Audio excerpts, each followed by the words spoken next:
Yes, guys, mo birala na sabtan ni ikaduha nga clipan ko no. Murag dako-dako ni sa atong niagi, guys.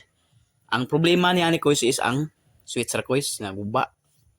Unya, simpre ato na nang i-direct guys no. So sa mga dili kayo gid switch ani guys ay lang mo gupen sa pagtawlan ni guys no kay kining mga wire ani guys pino kay ni. Kung nagbantayan lang gid guys kay basin simba kung mag short circuit na guys no. Gagmay ra na sa guys pero dako na epekto sa atong balay guys, simba kung masunog pa na guys. Okay, gagawin nato nag wire stripper guys no.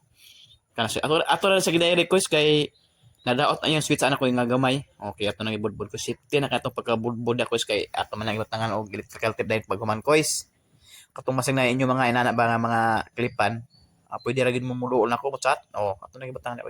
Ato na i-repair ko dali ra gid kay problema anak ko basta sa mga wiring lang kois no. Pero sa mga makina na kois di nataan ako kay dili man tamang electronics ani kois. Kini atong birada ko so oh, grabe. Moves pa lang dan anak ko sa kois oh. Paspasan dong. Oh. Clip pa na to nagwan ko so putos gina to maayo nag electrical tape guys bebe padol diri kay to saksa karon tanto do sige paibog pa man kana sige budbud na dia ano sa baka hinuon pasa no kay hinay kag lihok lagi tarong na kay sig taktakon ta kanya karon dali kasi kate isaksak na yon o talawa lang saksakan guys basta be hampak na yon bak helper ako magtikay kapihan be ay sa kayo basta okay hawi re still lang goods kayo pastilan no nindot kayo